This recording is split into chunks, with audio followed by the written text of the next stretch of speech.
right, this is chapter 11.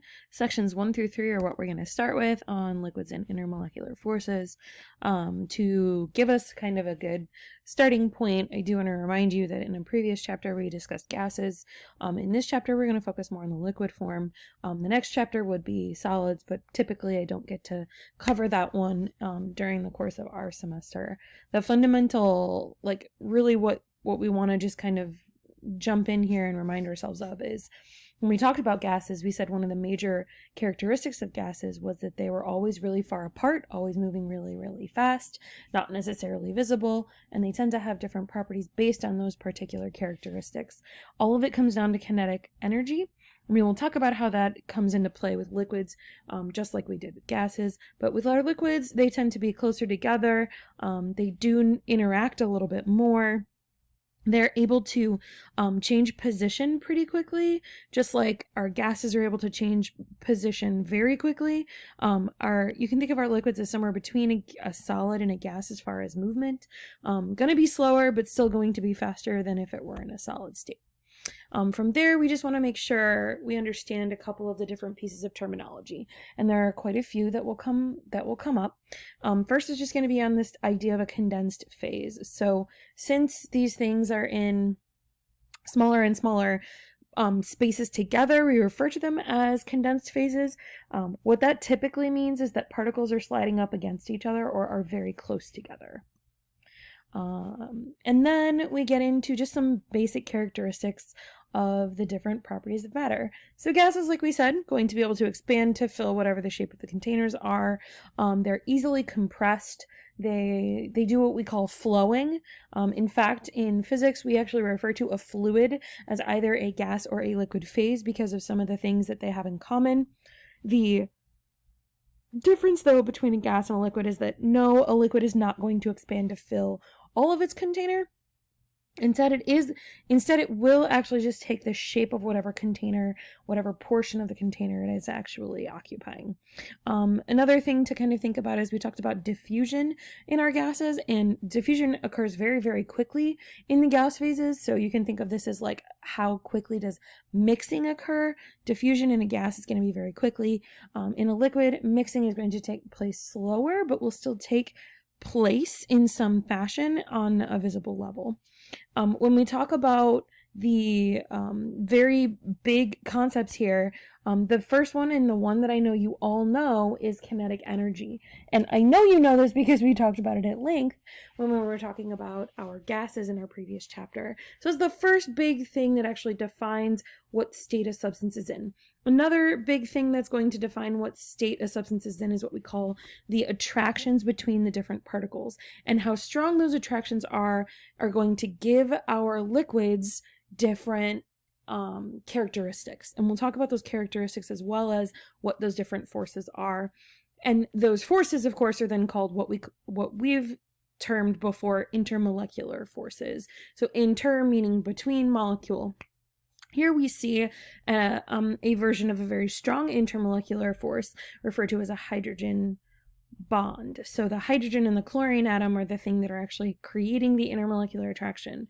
In this particular case, something to note is that intermolecular forces, so between molecules, are not as strong as the intramolecular things that are holding compounds together. In other words, the bond between this hydrogen and this chlorine is going to be much stronger than the bond between the molecules that are trying to attract each other. From there, we have to talk about strength of those intermolecular attractions, and there are several different ones we're going to discuss.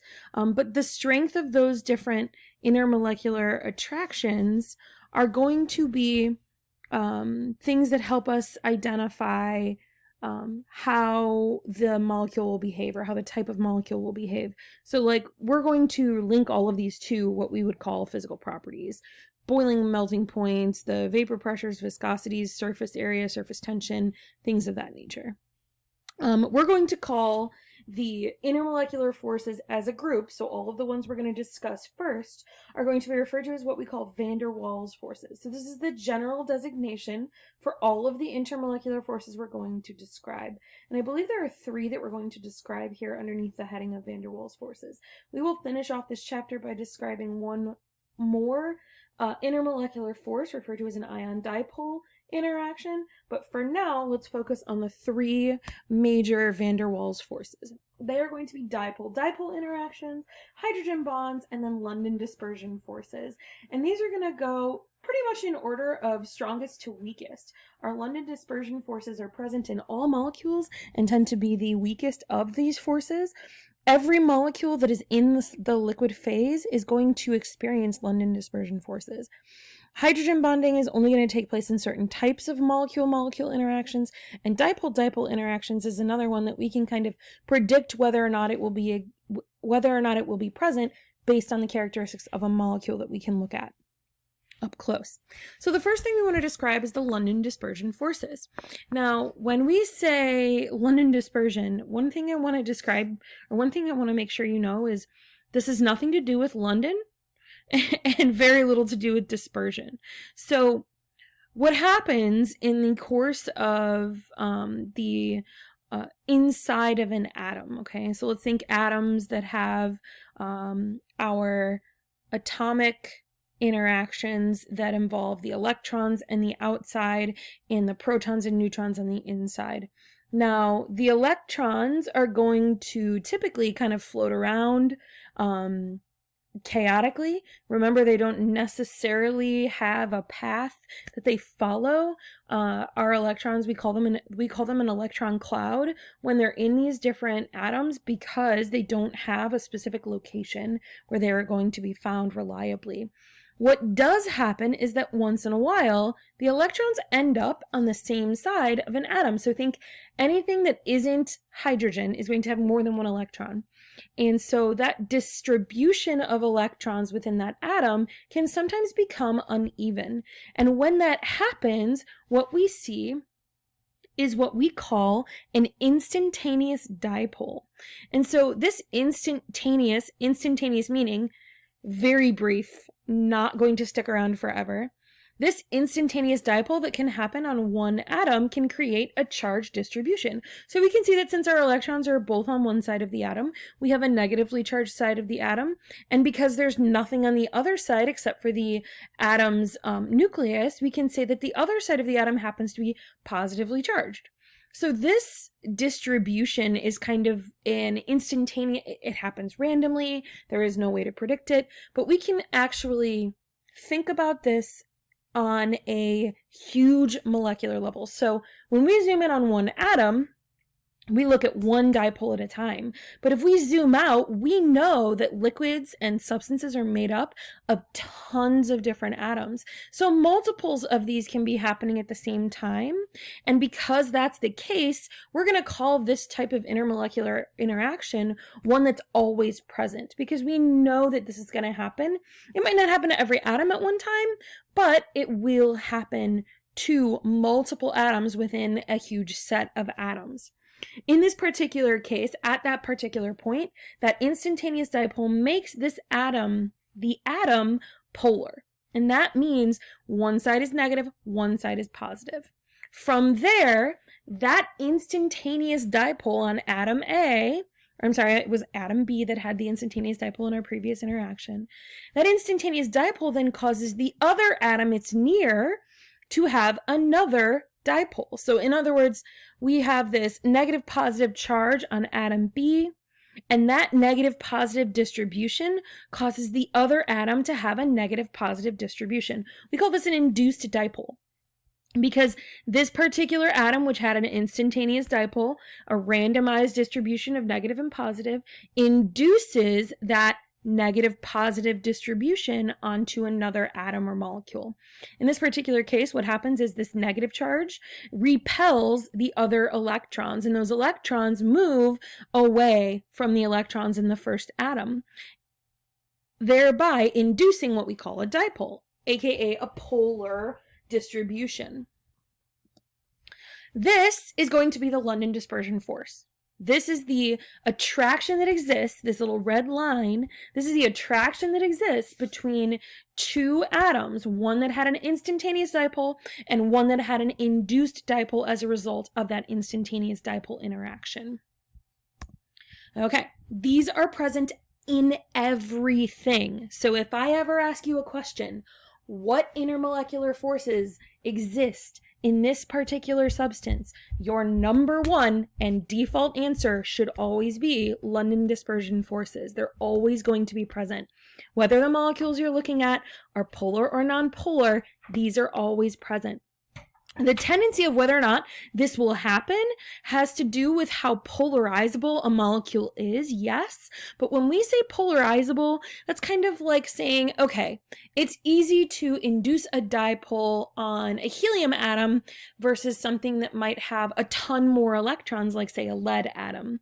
So the idea that it's easier or harder to induce a dipole or create an instantaneous dipole is what we would refer to as polarizability. All right.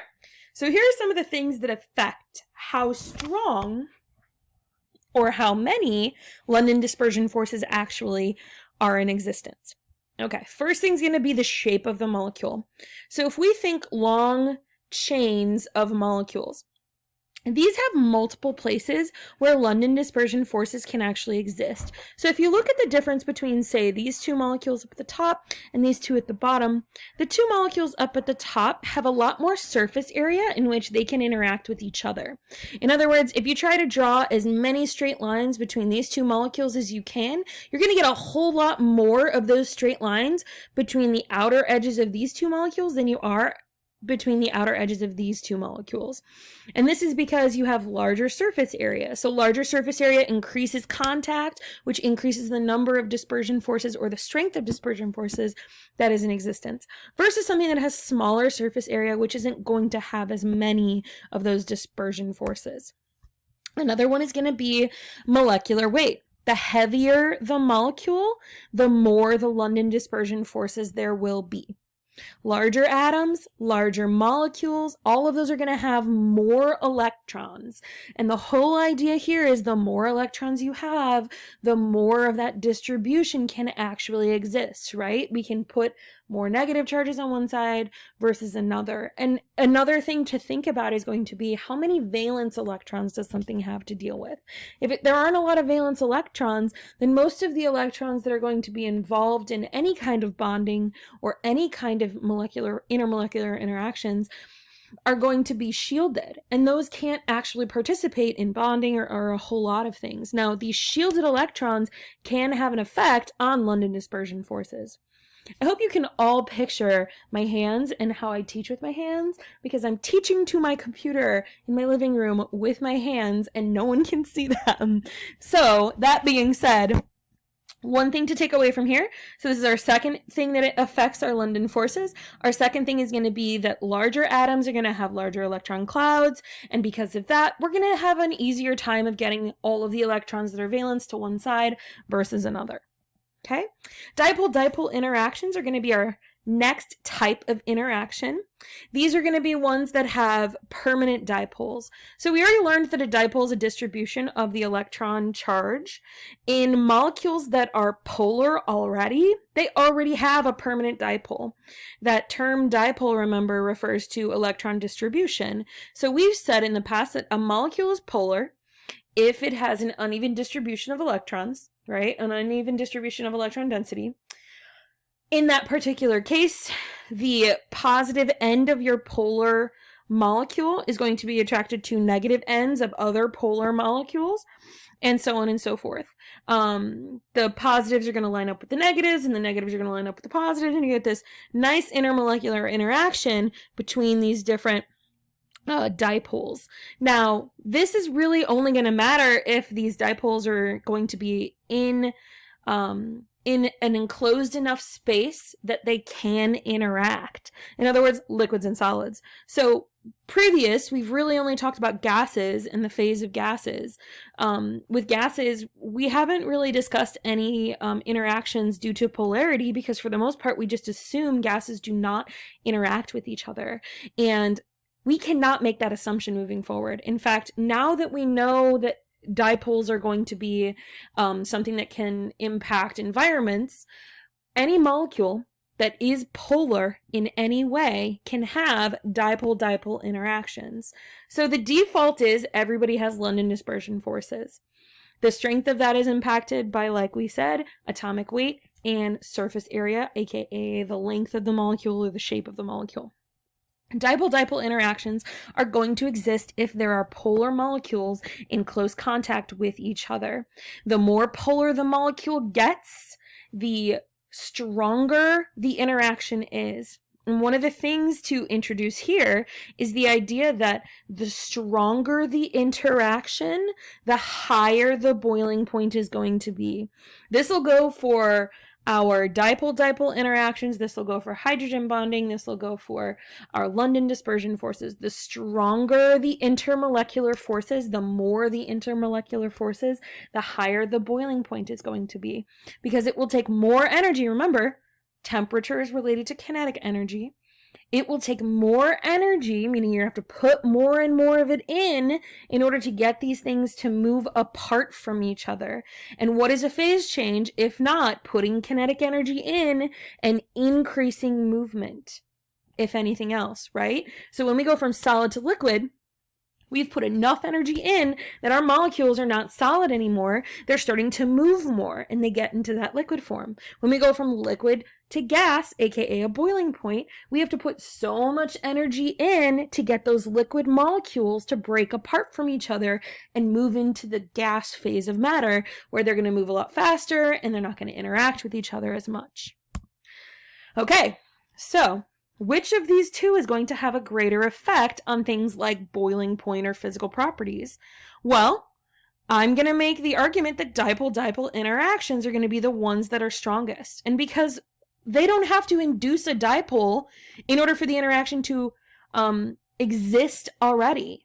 That is the primary reason. Dipole-dipole interactions are going to be naturally occurring within molecules that are already polar versus dispersion forces, which are going to be present with every type of molecule, yes. However, dispersion forces tend to be weak at best. They are present in every type of molecule for a reason. They're weakest force. They're there for anything and everything that wants to be referred to in the liquid state of matter. Now, those dispersion forces are based on what we call those instantaneous dipoles that then induce a dipole on a neighboring molecule. Dipole-dipole interactions do something completely different. Dipole-dipole interactions exploit the already polar nature of molecules. So if you don't have a polar molecule, you don't have dipole-dipole interactions. That is something to take away, that dipole-dipole can only exist if you're talking polar and polar. All right, so last thing to kind of discuss with these two just kind of involves, well, when will the opposite be true? When will the London dispersion forces be stronger than the dipole-dipole interactions? And really the answer is, like we just said, when a molecule is really large that overtakes the dipole interaction, if it's even present in the first place. The other thing to kind of think about is when we say one molecule larger than another, we're talking very large molecules. Several different molecules that are larger than maybe 4 atoms big. The larger the molecule, the heavier it'll be, the more electrons there are at play, the more likely it is that there's a lot of different charges and distributions of electrons kind of get all over the place. So in order to kind of describe why we think this is the case, what we want to look at is nonpolar molecules. So the first line on this particular diagram has a graph of nonpolar molecules. All 4 of these are nonpolar in nature, and as they get heavier, so as we replace the central atom with a molecule or with an atom that we go down the group in, group 4A, right? Carbon is the top of group 4A, silicon is right beneath it, germanium is right beneath that, and so on and so forth. As we move down that group, we see that the molecular weight gets heavier. Makes more sense. Those molecules are gaining more and more electrons, protons, neutrons as they go down. And we also see that their boiling point is going up, right? So the heavier the molecule, the higher the boiling point. Well, we see something really weird happen with things like H2O, hydrogen fluoride, and ammonia, in that they start with really high boiling points, and then when you replace them with the next thing in the group, they kind of tank. And we're going to see here what happens is going to be explained by our last force, which is the hydrogen bonding force.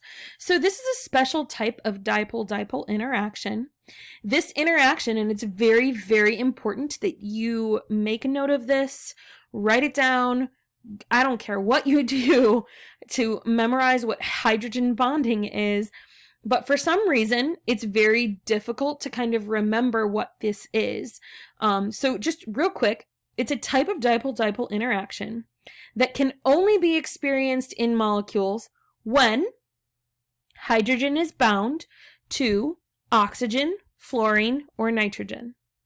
So the hydrogen bond can only exist between a hydrogen atom and a neighboring molecule that has either oxygen, fluorine, or nitrogen. In other words, this hydrogen atom that is attached to any of these different substances that has oxygen, fluorine, and nitrogen. The hydrogen atom itself has to be bound to an oxygen or a fluorine or a nitrogen in order to participate in hydrogen bonding. And then the hydrogen bond can only exist when it is near another oxygen, fluorine, or nitrogen atom. Now, does it have to be bound to a nitrogen in order to bind to a nitrogen? No. You can have a hydrogen bonded to an oxygen that is then attracted to a nitrogen or a fluorine as well. Okay, these are referred to as hydrogen bonds, and hydrogen bonds are going to be the strongest of the dipole-dipole interactions. Again, this is going to be what explains why oxygen, fluorine, and nitrogen bound to hydrogen in this particular diagram has really, really high boiling points, but then when we move to the next thing in those groups, it gets really low and kind of follows that trend that we saw with these nonpolar molecules down here.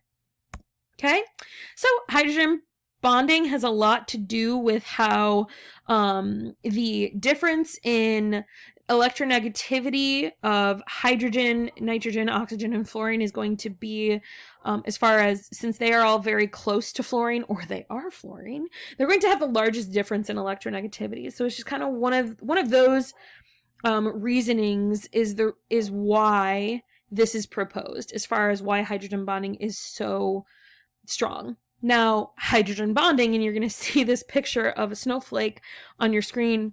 Hydrogen bonding is one of the primary reasons why we say water is very weird.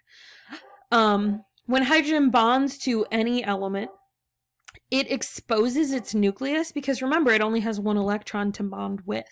So when that electron is occupied on one side of the molecule, the atom's nucleus is automatically exposed. And since that nucleus is positively charged, it can attract to other molecules that might be negatively charged. All right, so from there, we can talk about the fourth type of force that is not a van der Waals force, and it's referred to as the ion-dipole interaction. So ion-dipole interactions are going to be something that happens when we toss ions in with polar molecules. So dipole, anytime you see the term dipole interaction, you can refer to it as a polar interaction if you like, because it's the same idea. It's what happens when an ion, positive or negatively charged, just really doesn't matter, is going to attract polar objects. So the force that we know exists, in other words, we know this exists because whenever we try to toss a compound like a salt, which dissolves into positive and negative charges. When we talked about lattices, this is something we kind of described. When we take those positive and negatively charged things and we toss them into polar substances like water, for instance, we know that the water molecules surround those ions and pull them apart. We call that dissolving. And we call this idea of water molecules surrounding ions solvation for a reason, because we're taking a solvent and we're creating a whole, what we call hydrated radius of these different ions. What we just want to introduce here is the idea that ion-dipole interactions are here They are something that will occur only when there are ionic substances that dissolve into ions, and that this is a pretty strong intermolecular force. On the scale, I would put it pretty high. Just kind of giving you an idea of all of the different types of forces. When you talk about understanding whether or not you have a certain kind of force present, remember, dispersion forces are going to be present all of the time, but other forces can be at play. And one of the types of forces that we didn't really talk about, because we've talked about in the past, is just ionic bonding, where ions can actually dissolve and they are going to be attracted to each other because they're positive and negatively charged. All right, so what are some of the physical properties that come about due to intermolecular forces, or how are physical properties going to be something we can establish or examine based on intermolecular forces and how strong those intermolecular forces are? One of them we've already talked about is boiling point. So if we can measure the boiling point of a substance, we can determine how strong those intermolecular attractions are compared with other substances. That's a big one. Another thing we can do is going to be melting point. So boiling point, melting point kind of go hand in hand. If one is really high, the other is probably very low, depending on whatever your molecule might be. Another is going to be what we call viscosity.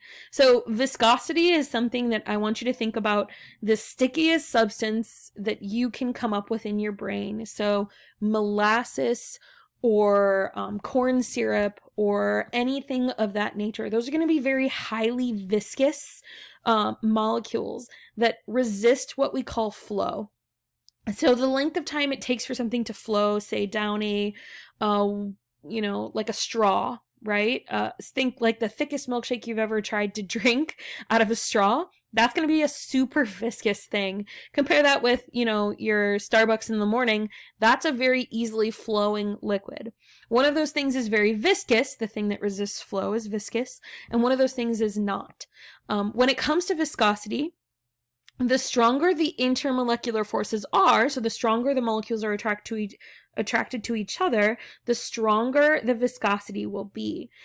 When it comes to viscosity, however, please understand that we can change viscosity of a molecule by changing temperature, right? So if we take that really viscous milkshake and we try to boil it, it's going to become less viscous. One is because we're changing a lot of the interactions between the different molecules by heating them up, right? By adding more energy, we're making the molecules move faster, and by making them move faster, we're changing their properties. So the stronger the intermolecular force, the higher the viscosity, and just remember that viscosity is also susceptible to temperature changes. Last thing in this video that we're going to discuss is surface tension. So surface tension is going to have an idea, or I guess I would say, has its links to how well can something be distributed as far as force. So if a molecule has high surface tension, it is very good. So sorry. It is very good at pulling its molecules in, right? And kind of allowing for those molecules to resist the pull in any one direction. And you've done surface tension experiments before. You may not recall that there were surface tension experiments, but trying to put as many drops of water on a penny kind of measures how well water is at having high surface tension. Okay. All right, so that is going to be the end of this video. However, what you're going to do is you're going to write your answers to a series of lecture questions. And then when you're done watching this video and taking notes, you're going to go and you're going to take a lecture quiz. There are, I believe, 6 questions. They're all multiple choice. They all review what we just discussed. So I'm going to go through them one at a time. I'm just going to show you the question. I'm going to say go ahead and pause, and when you're done, you can unpause and you can move forward. What I want you to do is just write question 1 and then write your answer A, B, C, D before you then move on to the next video. This is going to be question 2. Again, write your answer A, B, C, D Once again, this is all stuff that we just talked about. When you're done, you can go ahead and you can move on. All right, so this is question 3. You can go ahead and you can pause your video while you answer. When you're done, you can go ahead and you can move on. Question 4. When you're done, you can go ahead and move on. Question 5. You can pause. When you're done, go ahead and move on. And this is question 6. When you're done, you are done. That is the end of this video. Have a great day.